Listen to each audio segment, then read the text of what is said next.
Welcome in, everyone. I hope you're having a great day. We have a fun topic to discuss with Donald Trump back as America's president, and that is the future of Tier 1 operations, Delta Force operations, now that he is back in the Commander-in-Chief's chair, sitting in the Oval Office. Before we get into all of that, please make sure to like, subscribe, comment with your thoughts. I always love reading your comments. I try to read as many as I can. And they're fascinating. I love the debates that spark up. But the more you guys do that, the more this grows, the more we get to share stories of American heroes. And you all obviously play a big role in that, just as big of a role as I do, if not even bigger. So thank you very much. I'm recording this. It is January 19th, Sunday, January 19th, one day before President-elect Donald Trump returns and is sworn in as America's 47th president, after serving 4 years as America's 45th president. And there's a lot of optimism, there's a lot of hope, there's a lot of curiosity of what the future is going to bring. What is it going to be like? What will Trump do differently than what Biden did? Similar in 2016 when he won, people were like, what is he going to do that's different from Obama? And what I want to focus on today is what the future of special operations, specifically Delta Force, might look like with Trump back in the driver's seat, making the decisions. And I will bring up something that Kyle Morgan said during his Sean Ryan interview when I believe he was talking about Obama kind of using that surgical scalpel approach with the special operations world. Instead of large-scale military operations, you get to go in with the scalpel, and I think he said there's that button, and once they found that button, they just kept pressing it.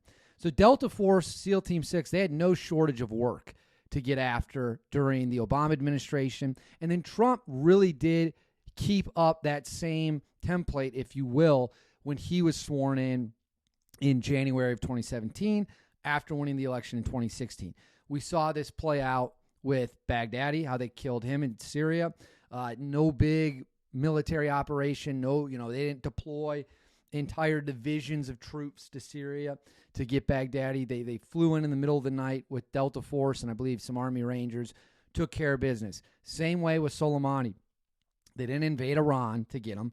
He flew into Baghdad. There was a Delta Force team as well as some other people involved that removed that chess piece from the table. You look at the way they fought ISIS, very surgical, but used air power, fused that with the guys on the ground to eliminate those people from the planet and kind of remove them from the equation.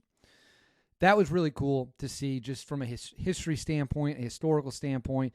Trump, personally, I think, handled the situation the right way of continuing the scalpel approach. We spend a ton of money training these guys, equipping them with the best equipment in the world, giving them the best training, giving them the best support elements, giving them whatever they need at that tier 1 level to do the job. I don't think you're going to really see much change in that. I think they might reach out and smack targets overseas when necessary. I don't think you're going to see any large-scale war over there, would be my guess, because if you look at Trump historically in the 4 years he was there, he chose the scalpel approach. He didn't invade many places. He used surgical strikes, surgical operations to achieve objectives he wanted done. Now, you can agree or disagree with those. You can say that killing Soleimani was smart or dumb. That's up to you, but I'm just going through how he did it. Here's where I think things could get very interesting. 2 points. Point number 1, let's go to the border. It's been indicated and hinted at many times that the United States might designate the drug cartels as terrorist organizations, which would then allow the United States to take extreme measures to combat them. My guess is what you're first going to see happen, this is almost like a negotiating tactic. The administration is going to tell the Mexican government, if you don't take care of these guys, we're going to designate them this, and then we're going to come in and take care of them for you. That could cause huge problems between the U.S. and Mexico in terms of relations. Still doesn't mean they won't do it. And if they do choose to do it, my guess is, and we've talked about this before when I interviewed a handful of Delta Force operators, my guess is they're going to reach out and go for decapitation strikes against the cartels. Let me be crystal clear here. The Mexican cartels have no ability to stop the U.S. military from bearing down on them. Yes. Are they armed? Do they have intel? Do they have tech like night vision, all that stuff? Yes, of course. You know what they don't have? Apache attack helicopters, stealth drones. They don't have our gear, our tech. So if we make the decision, we know where these guys are. For example, let's say we know where the head of a cartel is, and we want to go in and prove a point, get rid of him. There is not one thing on this planet that is capable of stopping a Delta squadron supported by 100 Army Rangers and air power overhead. There's nothing that is going to be able to stop that. That's not to say that people might not get hurt or killed in action. I'm sure it's obviously very possible. Obviously. And anyone who downplays that or minimizes that is an idiot who should be 100% ignored. But the point is, if that's the path that Trump decides to take, that we're going to combat the cartels, that's how he's going to do it. That is how Trump is going to utilize tier one assets, going in the middle of the night, taking guys out, removing pieces from the chessboard. You don't need massive tanks rolling across the border like it's an invasion. You can stage off aircraft carriers. You can stage off of border areas in Arizona and New Mexico. Now, the counter argument to that is, well, what happens if the cartels decide to then strike internally in the U.S.? It's possible they could do that. But you got to ask yourself, are these people rational actors or not? Because if you believe they're rational, they're not going to do something that is going to send the actual full-blown U.S. military after them. If they come in the U.S. and try that, how do you think that ends for them? It's not going to end well. I can promise you that. So that's how I think you see them handle it on the border. Point number 2. We have a crisis that is slowly building up against China. We're being slow walked into a conflict with them that no one seems to care about whatsoever. They don't even pay attention.